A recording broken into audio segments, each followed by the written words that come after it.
मोहरी, राजेंद्र मुंडा। लो बाबू खाना खा लो। सुनते ही मोहरी दौड़कर चला आया। हाथों में एल्यूमिनियम की थाली और कटोरी थी।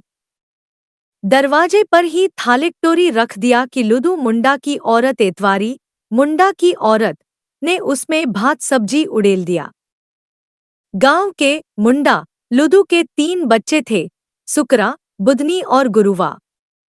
इन सबसे बड़ा लुदू मुंडा का एक और लड़का था, उसका नाम था मोहरी।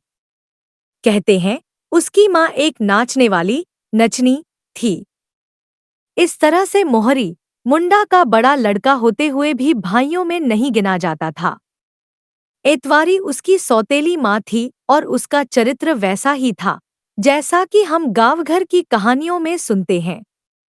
रिश्तेदारों के बीच भी नचनी का बेटा ही उसकी पहचान थी।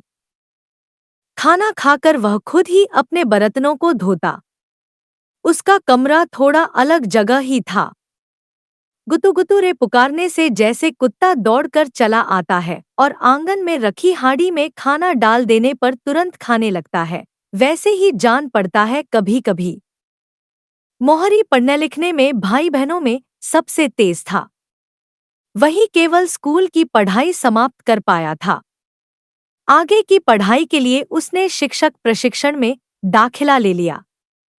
प्रशिक्षण महाविद्यालय में और अलग अलग प्रांत के लड़के लड़कियां पढ़ाई करते थे। वहां मोहरी के बहुत सारे दोस्त बन गए। उन्हीं में से एक लड़की थी, एलिजाबेथ।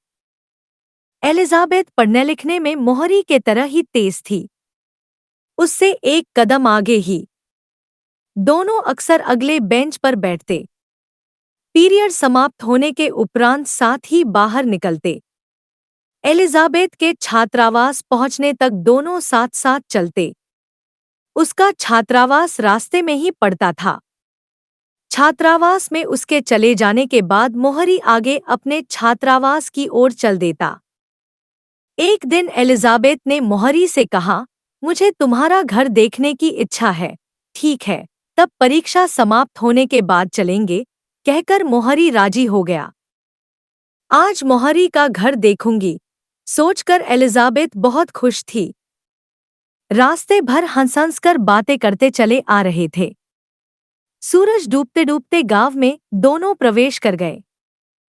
गांव में मोहरी के साथ एलिजाबेथ को देखकर लोग कौन है कौन है कानाफूसी कर रहे हैं। सूरज डूब चुका था। घर में लोग बत्ती जलाने लगे थे। ठीक उसी समय मोहरी एलिजाबेथ के साथ आंगन में पहुंच गया। उसे देखकर सभी हक्के बक्के हो गए। थोड़ी देर के लिए सब एकदम से चुप हो गए। मोहरी ने माँ बाप को जोहार किया तो एलिजाबेथ ने भी वैसे ही उनका अभिवादन किया। सौतेली माँ एतवारी बोली, थके होगे, धोआ लो, खा पी के सो जाओ, सुबह बात करते हैं। उसकी बोली में कोई मिठास नहीं थी। मोहरी सोच में पड़ा था, किसी ने ठीक से बात नहीं की। किसके मन में क्या है? सुबह कौन क्या बोलेगा? एलिजाबेथ को कैसा लग रहा होगा?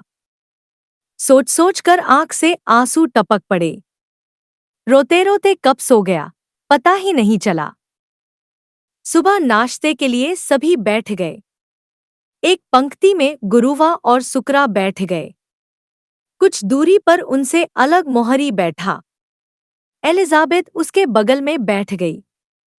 सुकरा ने बात छेड़ी, ये वही है न भैया, जो आपसे फोन पर बात किया करती थी? मोहरी, हाँ वही। सुकरा, ठीक है, तब इससे पूछ लिया जाए, कैसी है? क्या सोचकर आई है? आपके साथ क्या रिश्ता है? मोहरी, नहीं, ये तो मेरी दोस्त है। बुधनी तपाक से बोली, पढ़ाई खत्म हो गया, अब क्या दोस्ती? मोहरी, पढ़ाई खत्म होने से दोस्ती खत्म हो जाती है क्या? क्रिश्चियन है? सुकरा ने पूछा। मोहरी, हाँ। खाना पीना हो जाने के बाद मोहरी ने एलिजाबेथ से कहा, अभी ही वापस जाएंगे। तैयार होने के बाद माँ से कहा, जा रहे हैं माँ, इसको पहुंचा रखेंगे, ऐसा बोलकर दोनों ने उसे जोहार किया और निकल गए।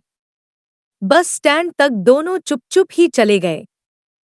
बस में बैठने के बाद भी उन दोनों के मुंह से बोली नहीं निकल रही थी। मोहरी की आंखों से बार-बार आंसू निकल आ रहे थे। बस राने राने राने राने चली जा रही थी और मोहरी सोच में डूबता जा रहा था। ऐसा कहा जाएगा एलिजाबेथ के बारे में, यह तो एक बार भी नहीं सोचा था। ऐसा भला लड़की के चक्कर में फंस गया, जैसा सोच रहे हैं। मैंने तो कभी भी एक बार भी नहीं सोचा कि किसी लड़की के साथ फंसना है। और एलिजाबेथ मुझे फंसाने की इच्छा रखती है, ऐसा तो कभी महसूस नहीं हुआ। उसे तो बेकार में सुनना पड़ा। बचपन से ही माँ बाप की लड़ाई ही देखी है उसने। भाई बहन का प्यार कभी नहीं देखा था। यही प्यार दुलार दिखलाने के लिए ही तो लाया था उसे। यहाँ तो शादी करके ले आए, जैसा बोल रहे हैं। ओह! पी-पी करके गाड़ी की आवाज से मोहरी अचानक चौंक गया। दोनों गाल आंसुओं से भीग गए थे। अचानक उसने आंखें बड़ी-बड़ी कर लीं। दोनों हथेलियों को आपस में बांध लिया और मन ही मन एक संकल्प कलेजे तक धंस गया।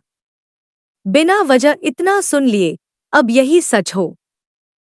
एक दिन मोहरी ने एलिजाबेथ से कहा, हमारी शादी हो सकती है क्या? घर में पूछने के बाद ही कहा जा सकता है। एलिजाबेथ थोड़ा संकोच से बोली, ठीक है, तब पूछ के बताना। बाजार का दिन था।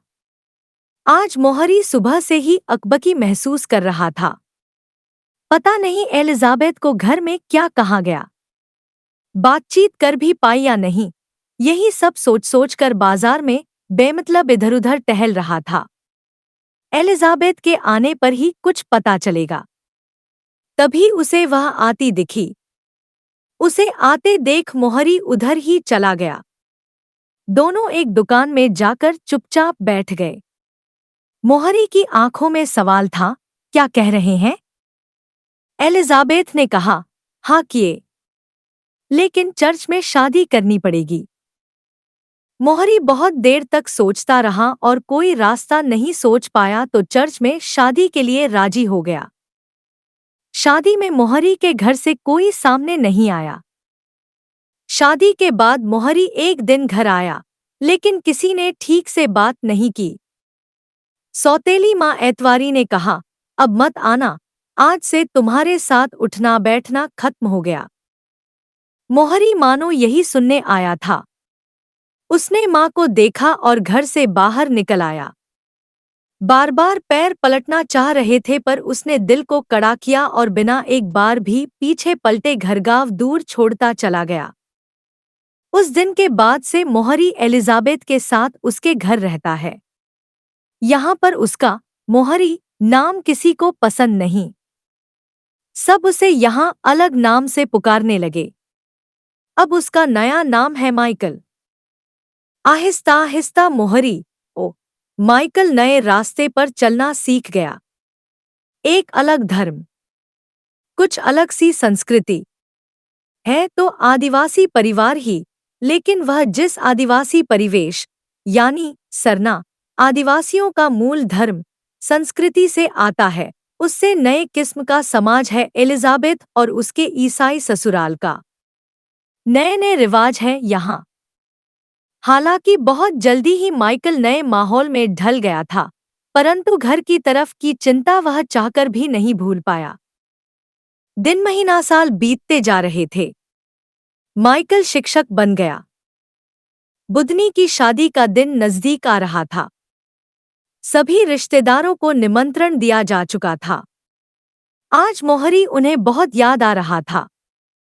अगर वह होता तो बड़ी मदद हो जाती। शादी का भोज अच्छी तरह से पार हो जाता। यही सब सोचकर गुरुवा को मोहरी के पास भेज दिया गया। एक लंबे समय के बाद मोहरी शादी के दिन सपरिवार अपने गांव पहुंचा था। दोनों पति पत्नी और 2 बेटियों के संग। इस शादी में माइकल ने बहुत खर्चा किया था। आधी रात के बाद शादी संपन्न हुई।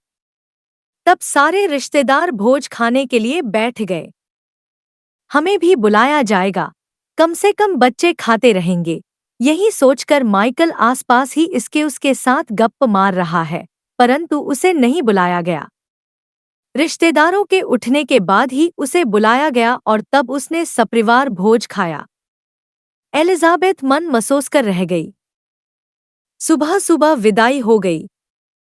कन्यावर को विदा करने के बाद घर में सभी हल्का महसूस कर रहे थे। उसके माँ बाप, सुकरा, गुरुवा सबकी आंखें छलक रही थी, गर्दन तनी हुई थी। गांव में सारे कर रहे थे कि मुंडा के घर में भोज बहुत बढ़िया था। माइकल को सब माटी माटी सा लग रहा था। वह आया तो था खुश खुश सपरिवार अपने माँ बाप के पास, बहन की शादी में, लेकिन लौटते हुए लग रहा था वह पहले भी बेगाना था, अब भी बेगाना ही है। धीरे धीरे सुकरा और गुरुवा की भी शादी हो गई। दोनों खेतीबाड़ी में लग गए। माइकल ने भी ससुराल छोड़ दिया था। अब वह अपने नए घर में रहता था, जिसे उसने अपनी और एलिजाबेथ की कमाई से शहर में बनाया है। उनके दोनों बच्चे कॉलेज में पढ़ते हैं, बड़ी वाली बीए में और छोटी वाली आईए में। बड़ी बेटी के लिए विवाह के प्रस्ताव आने लगे थे। माइकल ने सोचा कि अगर अच्छा लड़का कोई नौकरी पेशे वाला मिल जाए तो शादी कर देने में ही भलाई है।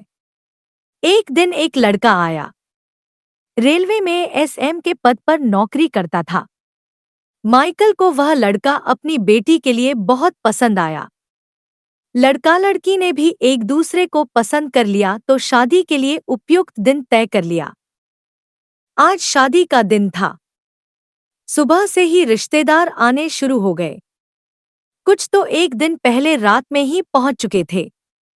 नाना कहते घर के और गांव के सभी लोगों को निमंत्रित कर ही दिया था, किंतु सभी आएंगे ही इसका भरोसा नहीं था। गिरजा, चर्च में शादी की तैयारी चल रही थी। उसी समय गिरजा के अहाते में 2 गाड़ियों का प्रवेश हुआ। कौन लोग हैं सोचकर माइकल ने देखा तो गांव के लोग उतर रहे थे। सुकरा और गुरुवा सपरिवार आए हुए थे। जोहारपाती होने के बाद सभी चर्च के अंदर घुस गए। शादी संपन्न होने के बाद सभी वापस घर आ गए। नए घर में ही भोज की व्यवस्था थी। दोपहर के बाद से खानपान शुरू हुआ तो शाम ढलने तक मेहमान खाते पीते ही रहे। सुकरा, गुरुवा लोग सपरिवार एवं उनके गांव के लोग खा पी कर उठ गए थे और आपस में बातें कर रहे थे। खाना बहुत स्वादिष्ट था, किसी चीज की कोई कमी नहीं थी। माइकल ने सुकरा को किसी मेहमान से कहते सुना कि मोहरी तो मेरा बड़ा भाई नहीं है। मोहरी के चेहरे पर एक अंदरूनी खुशी का चिन्ह उभर कर चला गया। सभी मोहरी का नाम ले रहे थे। मेहमानों के बीच आज मोहरी नचनी का बेटा की तरह नहीं याद किया जा रहा था। वह खुद को मोहरी मुंडा महसूस कर रहा था, परंतु सुकरा की बातों ने मानो उसे किसी बड़ी चट्टान पर ला पटका था। वह मोहरी नहीं था, वह मुंडा भी नहीं था, वह तो माइकल था।